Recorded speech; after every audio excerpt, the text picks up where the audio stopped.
आज सारे देश में भारतीय जनता पार्टी के कार्यकर्ता श्यामा प्रसाद मुखर्जी जी के बलिदान दिवस के रूप में हम सब मना रहे हैं। हम सब जानते हैं कि 1953 में 1953 23 जून को श्रीनगर में जेल में संदेहास्पद स्थिति में श्यामा प्रसाद मुखर्जी जी ने अंतिम सांस ली थी।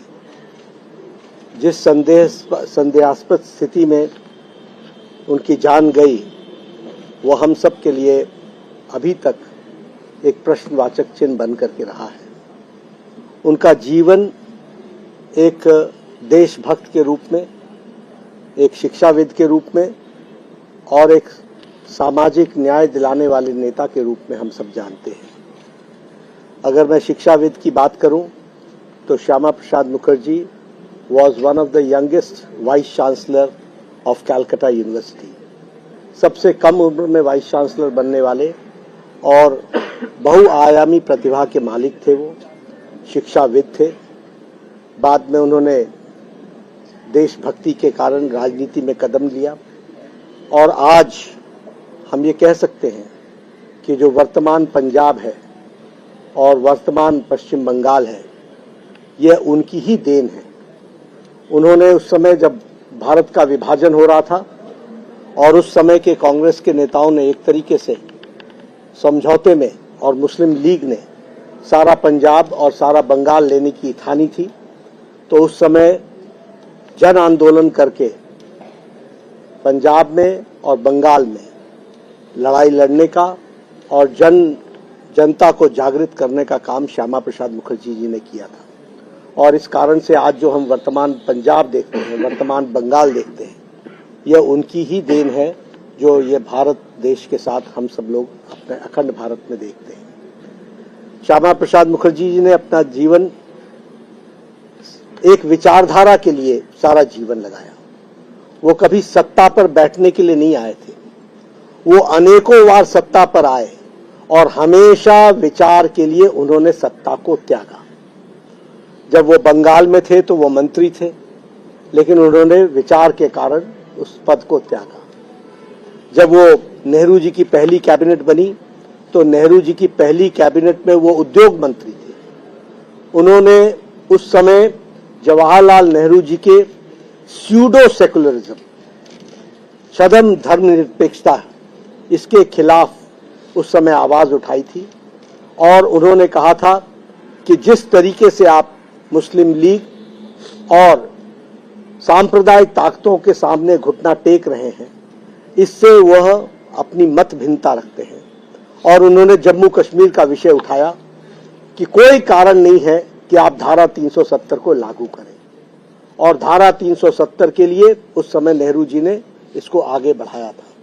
उन्होंने त्यागपत्र दिया और एक नारा लगाया, एक देश में दो निशान, दो विधान, दो प्रधान नहीं चलेंगे। और इसी नारे को लेकर के उन्होंने सत्याग्रह किया। और हमें सबको मालूम है कि उस समय जम्मू कश्मीर में जाने के लिए धारा 370 के तहत पासपोर्ट सिस्टम होता था, पास बनता था। उन्होंने पास नहीं लिया। उनको जम्मू कश्मीर के बॉर्डर पर रोक लिया गया और जब उन्हें रोक करके गिरफ्तार किया गया, उसके बाद लगभग 1 महीने बाद वो संदेहास्पद स्थिति में जम्मू कश्मीर की जेल में उन्होंने अंतिम सांसें ली। श्यामा प्रसाद मुखर्जी जी की माताजी ने जवाहरलाल नेहरू से कहा कि इसके जांच कराओ, और उनके शब्द हैं कि मुझे तुम्हारी दलील, तुम्हारी यानी जवाहरलाल नेहरू की दलील नहीं चाहिए, मुझे अपने बेटे की मौत की जांच चाहिए। लेकिन जवाहरलाल नेहरू उस समय के प्रधानमंत्री ने जांच करने से इनकार कर दिया। और जिस बात की लड़ाई के लिए श्यामा प्रसाद मुखर्जी ने बलिदान दिया, उस लड़ाई को लड़ते हुए भारतीय जनसंघ और बाद में भारतीय जनता पार्टी अविरल लड़ाई लड़ती रही। और हम सब जब जानते हैं कि आदरणीय प्रधानमंत्री मोदी जी के नेतृत्व में 2019 के 6 अगस्त को लोकसभा, 5 अगस्त और 5 अगस्त राज्यसभा और 6 अगस्त लोकसभा में धारा 370 को धाराशाही कर दिया गया और एक देश में एक निशान, एक विधान, एक प्रधान ये स्थापित हुआ, इसको भी हमको ध्यान में रखना चाहिए।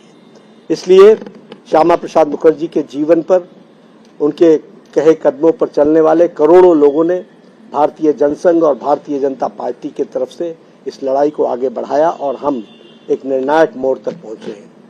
हमें आज जब बलिदान दिवस में हम उनको याद करते हैं, उन परिस्थितियों में जब एक वरिष्ठ नेता की संदेहास्पद मौत होती है और उसकी जांच तक नहीं होती है, कैसा प्रजातंत्र उस समय रहा होगा, कैसे उस समय के कांग्रेस के प्रधानमंत्री उस समय अपना वर्ताव किया करते थे। लेकिन प्रजातंत्र मजबूत होते होते आज यहां तक पहुंचा है। आज करोड़ों लोग श्यामा प्रसाद मुखर्जी जी के जीवन पर और उनके काम को आगे बढ़ाने के लिए करोड़ों कार्यकर्ता बलिदान देने के लिए तैयार हैं और उनके रास्ते पर चलने के तैयार हैं। हम हर साल ये बलिदान दिवस मनाते हैं, इस वर्ष भी हम मना रहे हैं और इस वर्ष हम लोगों ने इसको पर्यावरण से भी जोड़ा है। और जैसा कि प्रधानमंत्री जी का आह्वान है, एक पेड़ माँ के नाम, तो हम लोगों ने भी इस कार्यक्रम को बलिदान दिवस से जोड़ते हुए और श्यामा प्रसाद मुखर्जी के जन्म जयंती तक हम लोग लाखों कार्यकर्ता, हर एक कोई अपने परिवार के नाम पर, हमें मालूम है कि जिस तरीके से माता पूरे परिवार को सिंचित करती है, उसकी संरक्षण करती है, उसको पोषित करती है, उसी तरीके से एक पेड़ सारे समाज को पोषित करता है और सारे समाज की रक्षा करता है। वो खुद धूप सहता है, दूसरों को छाया देता है। जिस प्रकार एक माँ अपने सब दुख के साथ पूरे परिवार को संरक्षित करती है, इसलिए एक पेड़ माँ के नाम इस कार्यक्रम को भी हम आगे बढ़ा रहे हैं। और मेरा कार्यकर्ताओं से अपील है कि सभी कार्यकर्ता किसी बागवान में, किसी बगीचे में, किसी गार्डन में, कहीं स्थान पर जाकर एक पेड़ माँ के नाम जरूर लगाएं और पर्यावरण से अपने आप को जोड़े, इस कार्यक्रम को भी पूरा करें।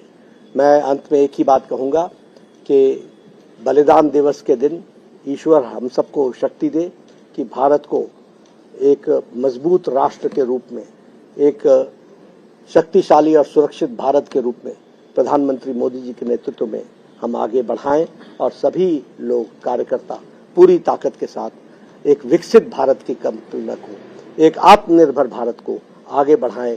यही सच्ची श्रद्धांजलि होगी श्यामा प्रसाद मुखर्जी जी।